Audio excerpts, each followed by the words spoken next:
friends, welcome back to my channel and another color along.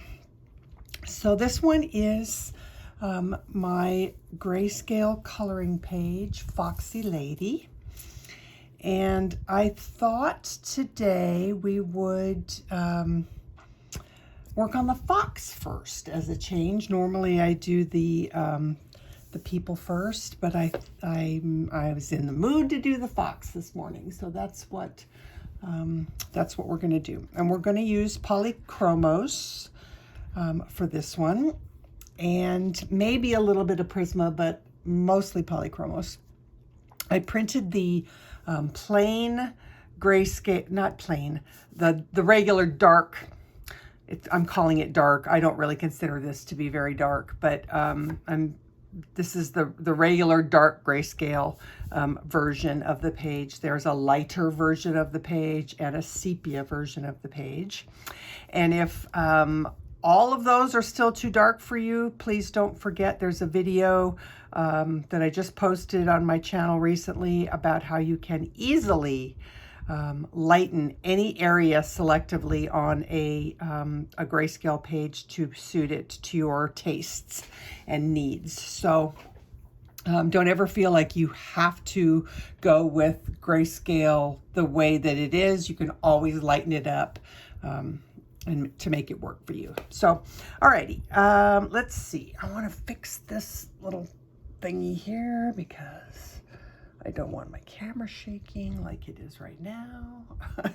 Okay, so the colors that I'm using for the fox: burnt sienna, India red. What is this one? Terra Cotta.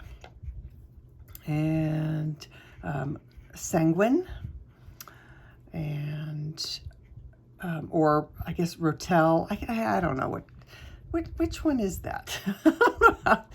Sanguine, yeah. Burnt ochre, light yellow ochre, bistre, a little bit of sky blue, cream. This is a warm gray 4. Beige red and sepia, I think, is this one. Yes.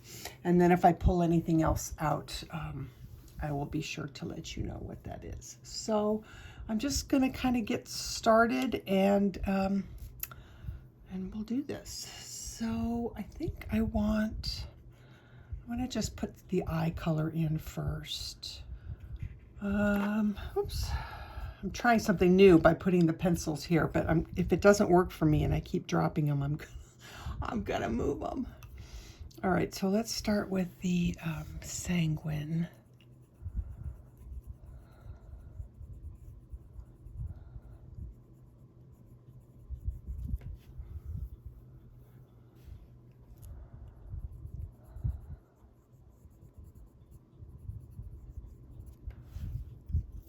And then burnt sienna.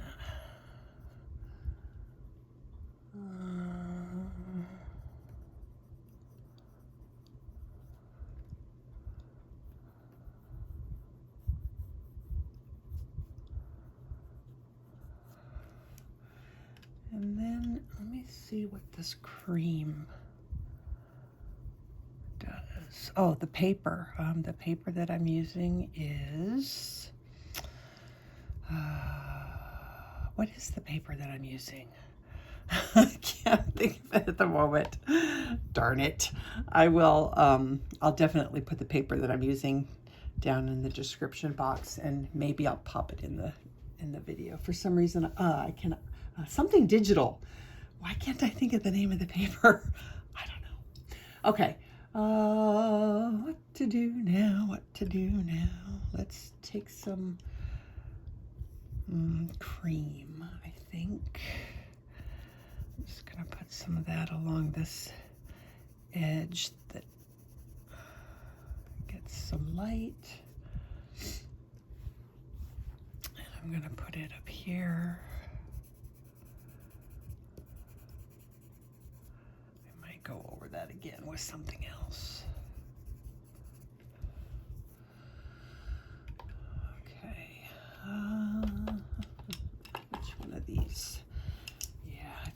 keep dropping these. Let's do some, let's try burnt ochre.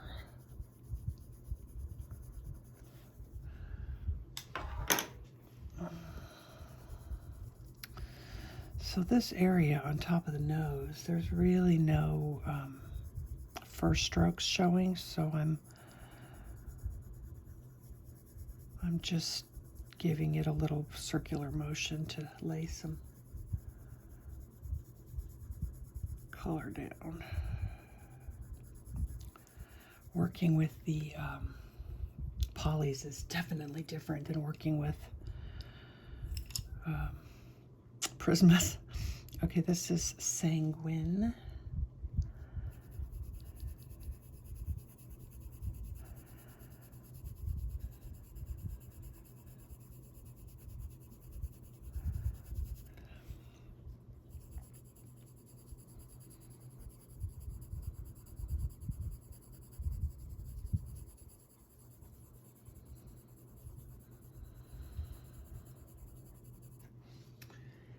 And let's do a little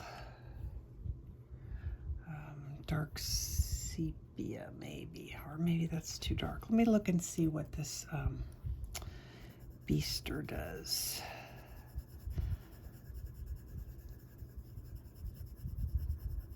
I think that's better for right here because we're going to put the dark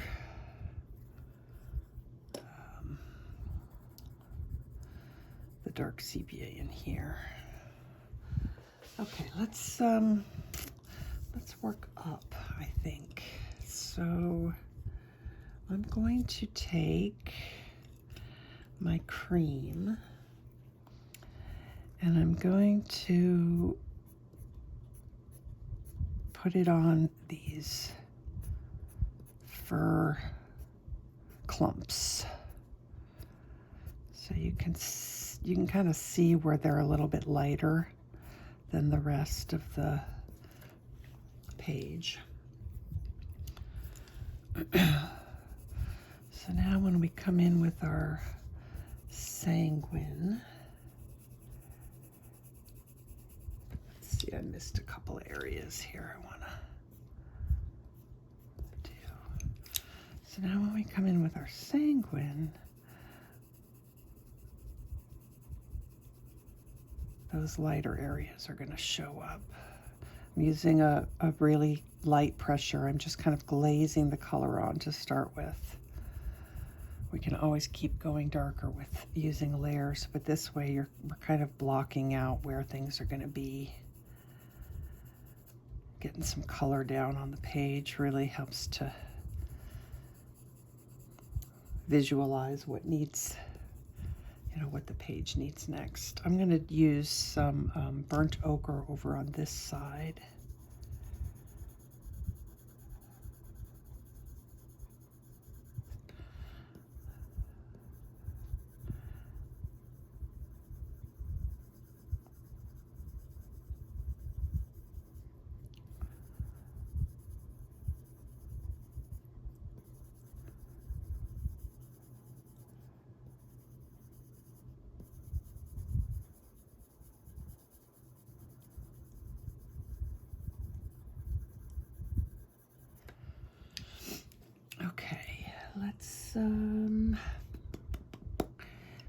Let's use our dark sepia and get, not that we really super need to because there's already a lot of dark there from the Greyscale, but I still like to have colored pencil everywhere.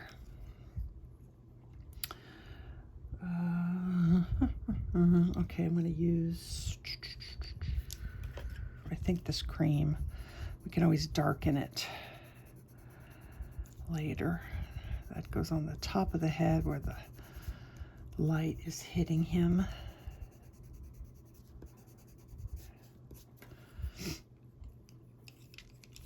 Let me just see what this light yellow ochre does. Put a little bit of that on there too, just underneath I actually think that this needs to come up a little bit higher. All right, back to Sanguine. All right, now I'm going to kind of start, you know what, I'm going to try Terra Cotta instead. Something a little bit more orange, I think. So now I'm going to stop with my kind of circular motions that I was using and try and do more hair type strokes.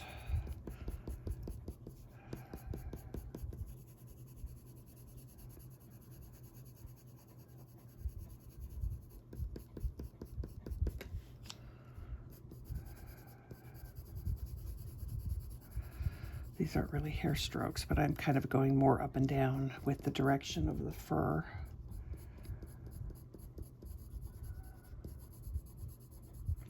That's one thing you always want to try and do is make sure your pencil strokes are going in the direction of the fur.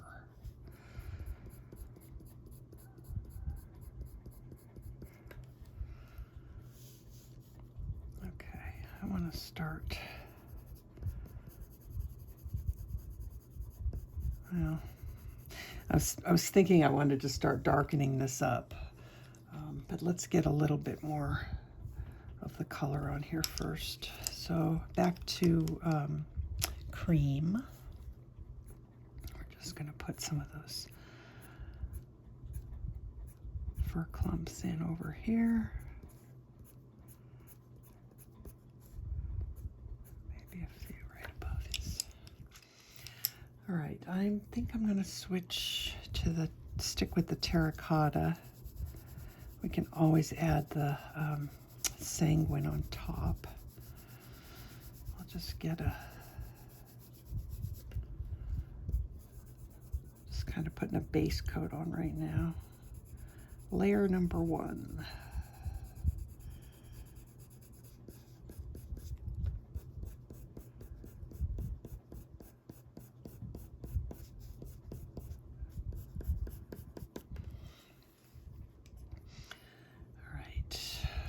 Do some Sanguine.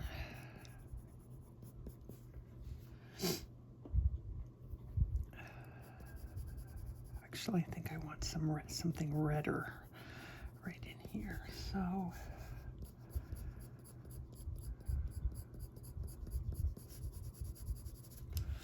let me pull out the India Red.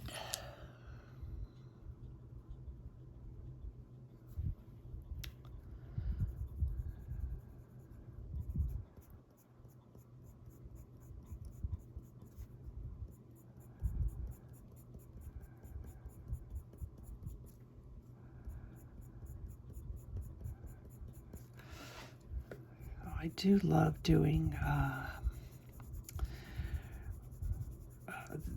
these color of animals. You know, tigers, foxes are probably two of my favorite animals to do because of all of the variations of color in their fur. There we go. Let's do a little bit of that over here.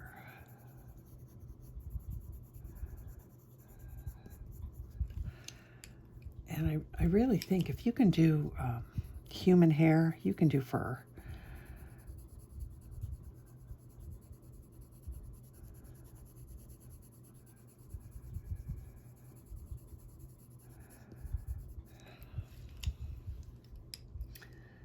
All right, I'm going to take some of this burnt sienna.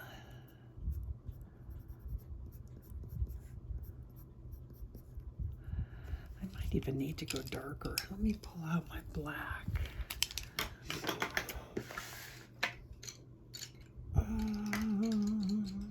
Okay, we'll use the Polychromes black.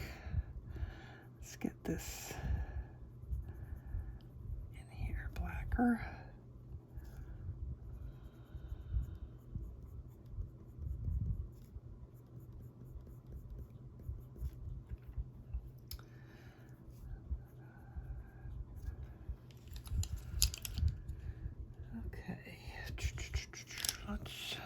Let's use Sepia. I want to put some.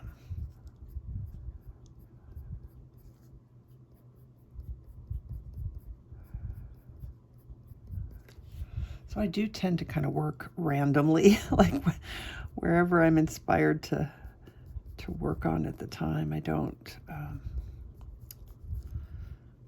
do like the same thing all the time. It just depends on how it feels it should be. I am going to use a white Prisma in this on this piece because Polychromos white just sucks.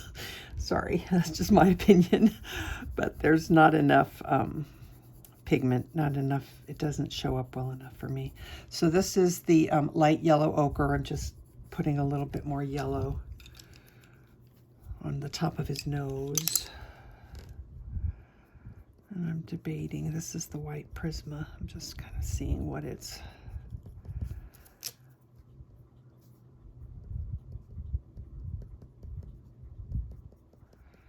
Not sure that I even need or like that, so we'll revisit that later. This is burnt sienna. I'm just darkening right here.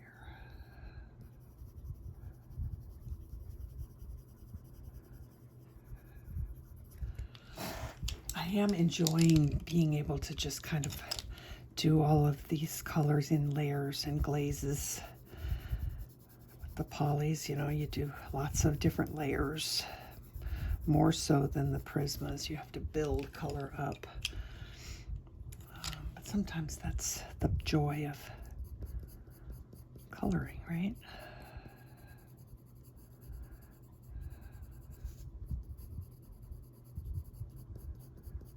So this is Sanguine. Just building up some of this color depth, giving it some depth. Trying not to color over those little, the lighter bits now because I want to try and keep those somewhat light. Although I'm not sure if I succeeded. I think I colored over some of them already.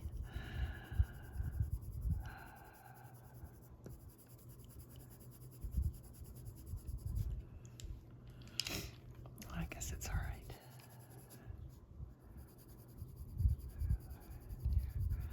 So I think when you're working with Greyscale, it's really important to really get a lot of color on the page. If you just are doing light layers and you're not really getting a good saturation of your color, then the Greyscale, the gray of the page underneath, is really going to show through and affect how the final results looks. But if you get enough color on the paper, you shouldn't be able to tell whether the page is Greyscale or not. I think that's especially true when you're doing skin, since there's already a base of gray underneath. You want to make sure that you get plenty of pigment on to cover that gray, or else her skin is going to have a gray undertone, which nobody wants a gray undertone on their skin. Okay, Terra Cotta.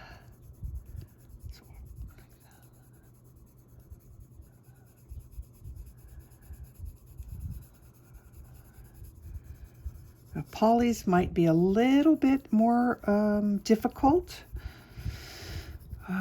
to get that really good coverage on the gray. Not impossible in any way, shape, or form, but because they're more translucent of a pencil as opposed to like Prismas or Luminants, which are quite opaque. You do have to make sure that you get lots of color down to really cover up that gray. Okay, what do I want to do now? Pretty happy with how this is looking so far. Let's come up and do this ear, I think.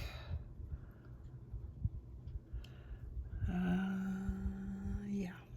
Okay, let's do the Sanguine.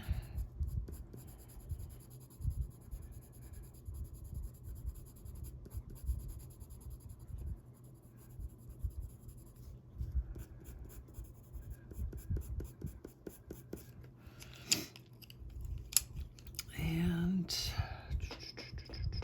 what color for the fur? I think I'll use Bistre. Now here I am holding all these pencils in my hand because they're kind of like, they're not flat, they're on an angle because I'm using my, what's that called? Easel, my desktop easel. And so that's why they like to fall out. All right, I'm going to try this. I think this is what I'll do cream. And then I think I'm gonna do, let's do a little bit more in there. Let's do Bistre.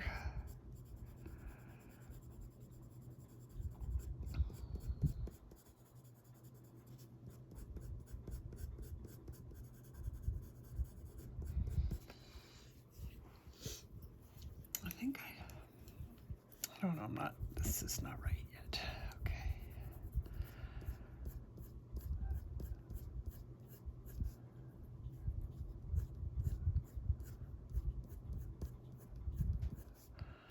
That's a little bit better.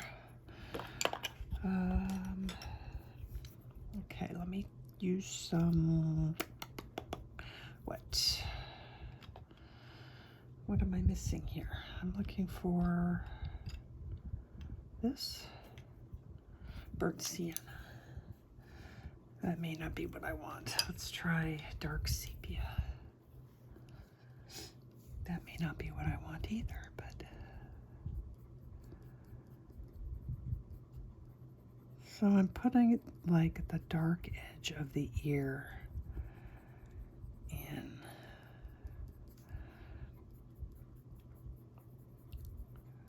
And I'm kind of flicking it in because I want it to look like it's coming from underneath the hairs that are on top of it. I'm not sure that that's going to work. So let me just see what this light yellow ochre does.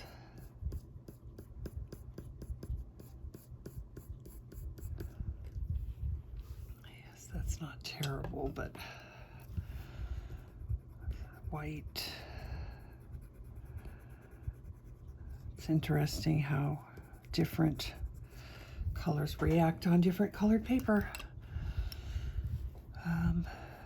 And I don't understand why that is, but if I was using my tan paper, even though I had color already down, my white would show up on top of that color.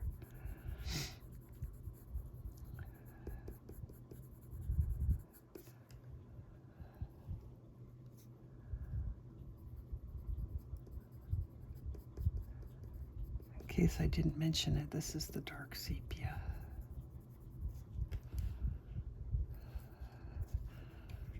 We'll warm it up with some Bistre.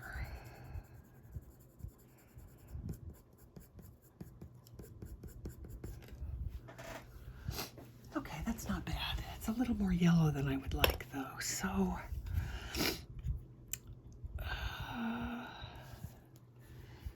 there really wasn't a color. I'm just looking through my color swatches on my polys. There's not really a color that I need.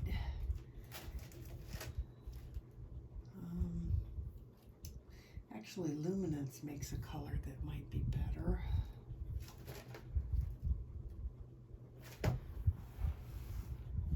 Luminance has got some great colors, but so does Poly's. They're all good.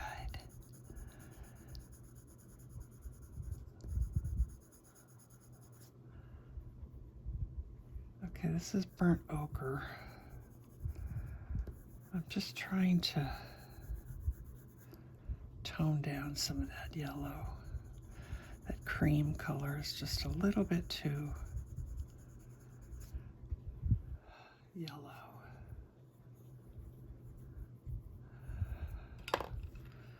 Just curious. Really? It just really doesn't show up? Nope, it really doesn't. Okay. One of the reasons I really like working on tan paper. I like being able to come in and add my white anytime I want and have it show. That's okay. Sometimes working on white paper is fun. All right, I want to do a little bit of this Indian red under here, pulling up as I go so that it's getting lighter as I pull it into the pencil that's already down.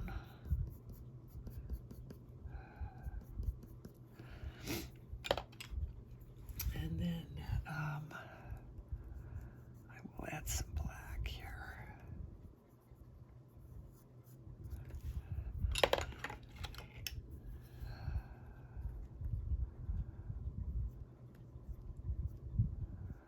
Well, that showed up, didn't it? That's good. Okay, let's try some Bistre. Do I want Bistre? I don't know.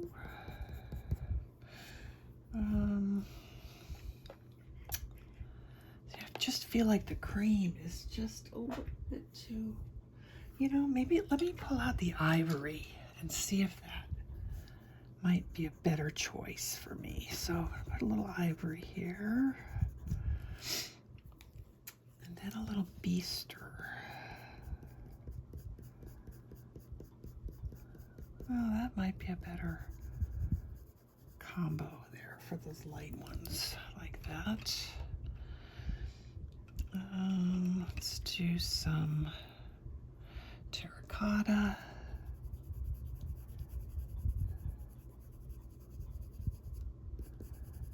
Actually, I think I want that to be redder, so let's do the Indian red.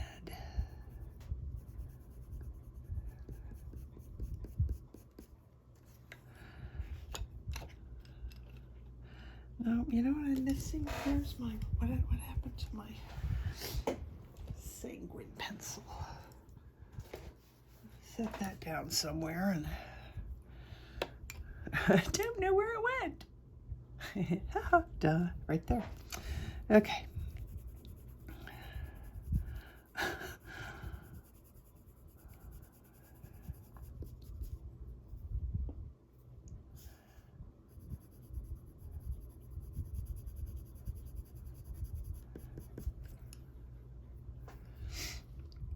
Okay, let's try that combo that I did before. So Ivory instead of,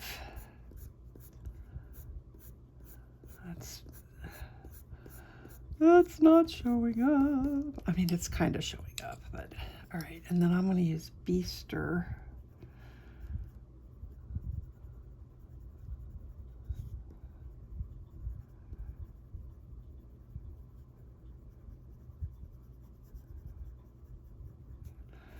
And then Bistre in here.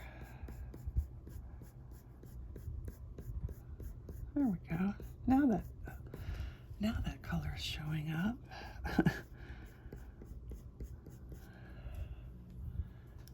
All right, let's do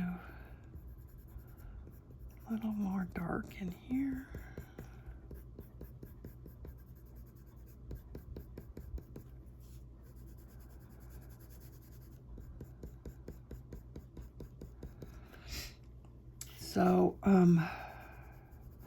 You will hear me say this quite often in my videos, but I want to just consistently remind you guys to not be afraid of using reference photos for your colors, you know, for you to kind of see how things should be. A reference photo is going to be one of your best tools that you can possibly use when learning how to do animals. And it doesn't have to be the exact, you know, reference photo that the artist may have used in their rendering of the image, but just to kind of see, like if you were to just, you know, do a search for red fox, you're going to see a gazillion different photos that you can use for color references when you go to color this. Or, I mean, even if it's not this, if it's any page that has an animal in it, for some reason, and I don't know why, there seems to be some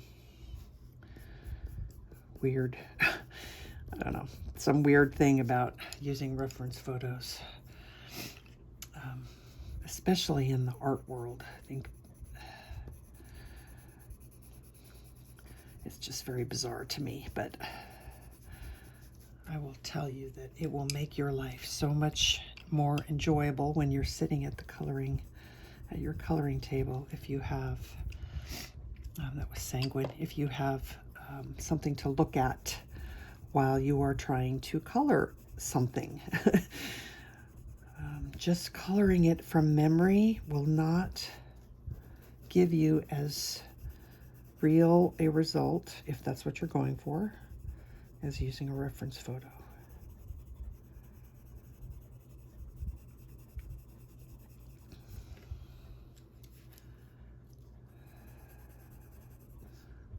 Did I say this was Terra Cotta? This is Terra Cotta.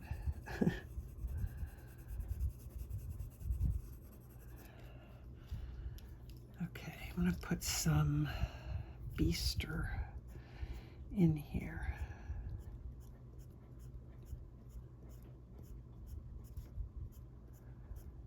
Flicking that in.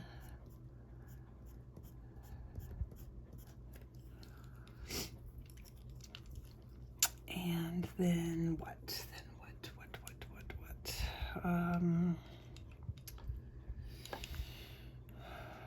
I don't know.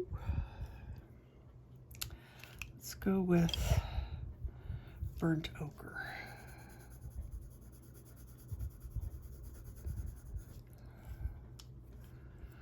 I want some more of this to show up. So I'm trying my white Prisma. Well, that worked. That lightened up the image a little bit, or the area a little bit. That's good. Okay, does that work over here too?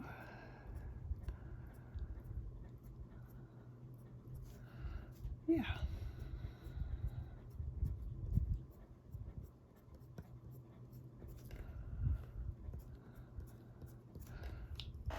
Okay, that's not bad.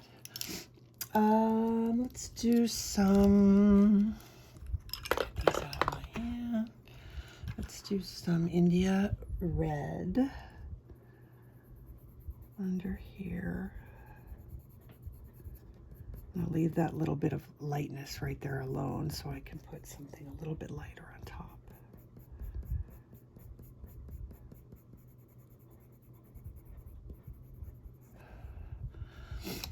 Let's do a little ivory. And then Bistre.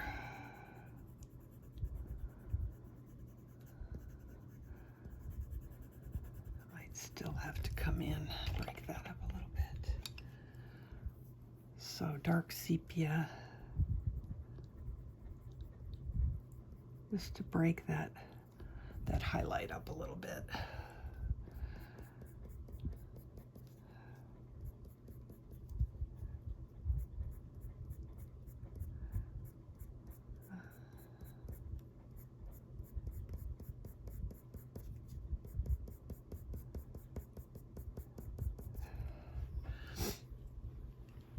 All right, let's do some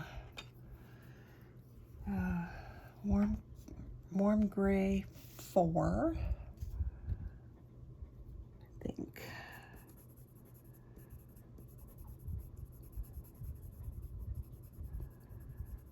I'm working around some of these clumps.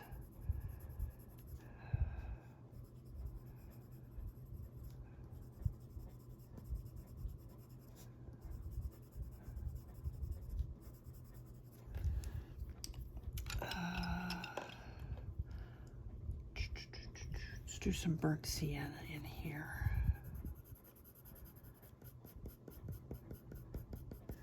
We still need to get some color in here. So, Terra Cotta.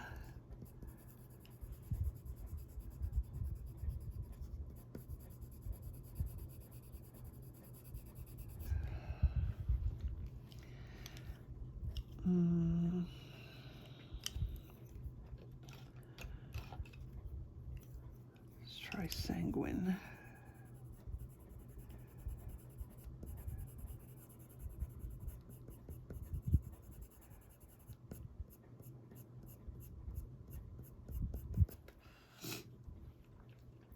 Okay. Terra Cotta in here.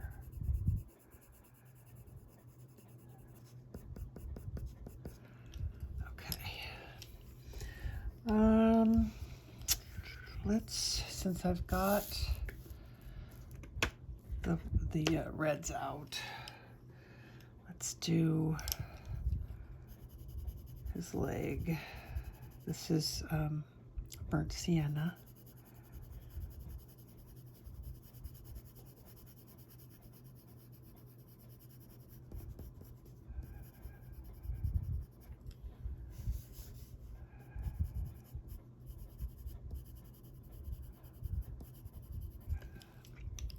And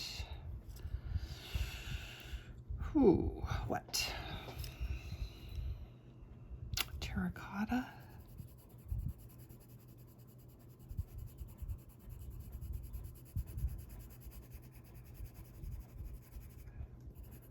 I think that works. And then maybe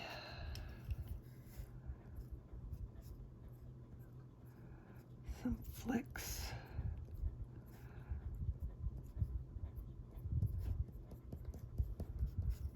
Prisma White.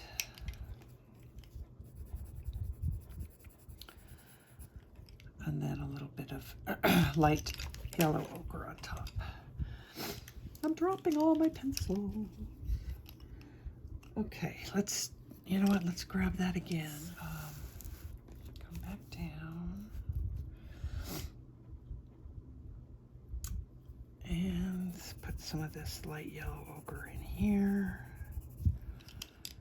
And let's just throw all the colors in here.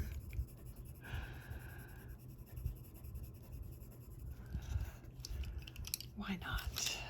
Sanguine. Let's get this a little darker.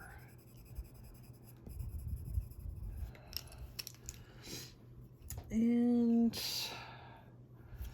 some burnt sienna.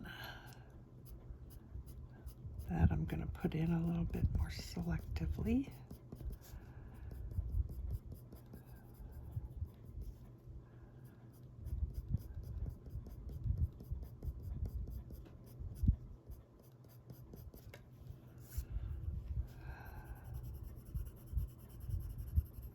I think that's okay. All right, so for the rest of him, let's see if I go up a little bit here.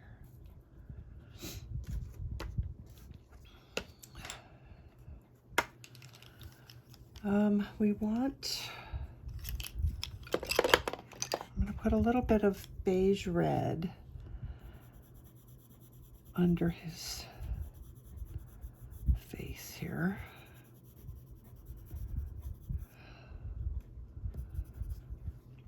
And then I'm going to do this warm gray 4.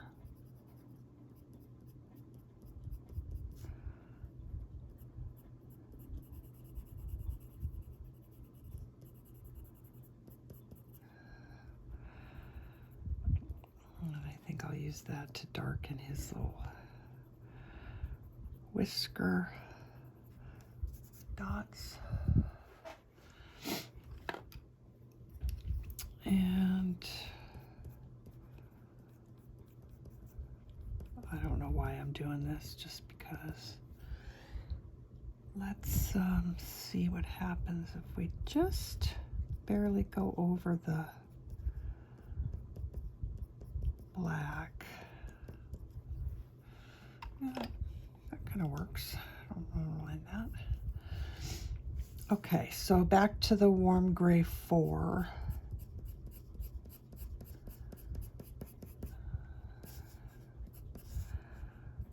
Just gonna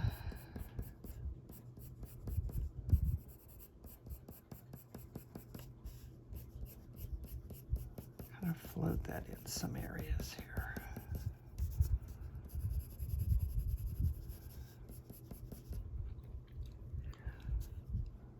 Let's, I need to sharpen this a little bit.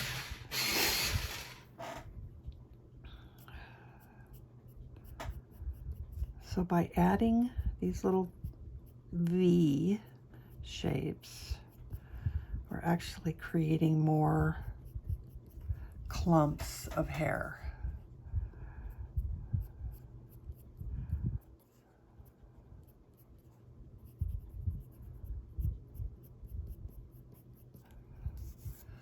I don't want to go too crazy.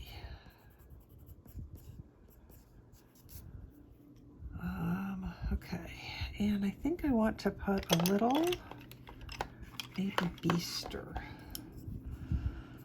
Let's just put a little bit of color in his fur in certain areas down here.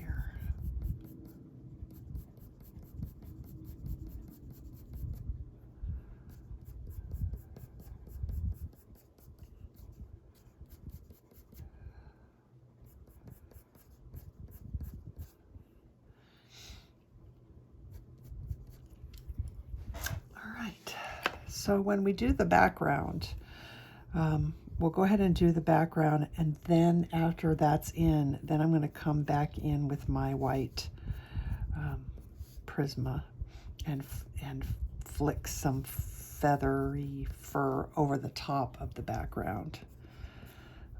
Right now, this is working pretty well. I'm just adding a few more. Yeah, that works not too bad. Just a few more hairs. But for the most part,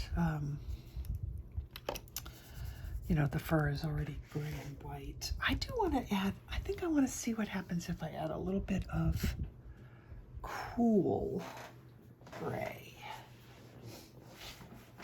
I don't have that one pulled out, so what are my choices here? Let's try cold gray, not cool, cold gray 3.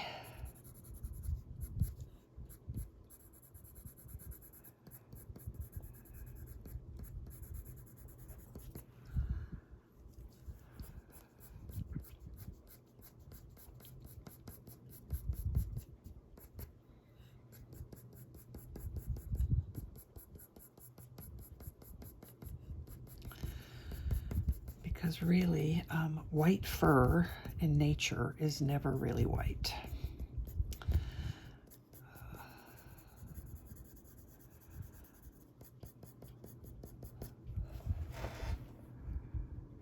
Yeah, I like that better. That needed to be a little bit darker down here.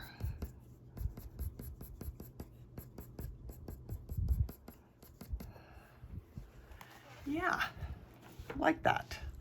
Okay, I'll add that to the lineup. Okay, so I think his, oh, you know what? One more thing. Let's add the, let's do his nose. So I'm going to put this sky blue light. Nope, just sky blue. I'm going to put sky blue on the top of his nose for the highlight. And let's see if we just add a little bit more highlight on the eyes. Is there anything I'm missing?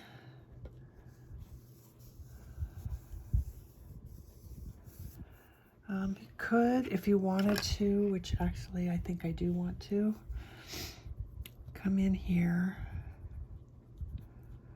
and just really darken some of these deep, deep shadows in the fur.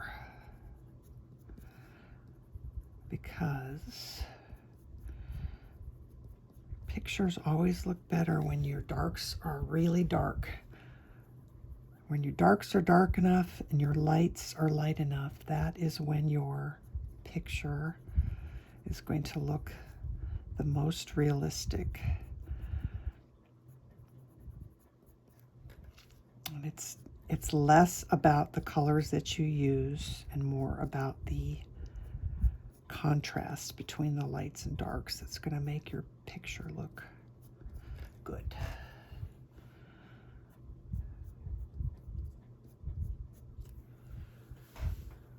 Okay, I think he's done. Go over it one more time. Let's just darken this a little bit more. This is burnt sienna. Just a little bit darker in here. After I get the background in, I may come in and work on some of this stuff a little bit more. Because right now we're comparing things, you know, without having any more color on the page. And I think it'll help a lot to get a little bit more color on there. But for now, I am going to call him done. She says that she keeps working. That's what I do. That's a little bit better. Okay, that's a wrap. So I will be back as soon as I can with part 2, and we'll work on her next, I think. And yeah, that's it. So the page, in case you are not already aware, is available in my Etsy shop, and there's a link to that down in the description box below, where you can get it and color along with me. So thanks so much for spending part of your day here with me. I appreciate it very, very much. Until I see you guys again, take care of yourselves, take care of each other. Happy coloring. Bye.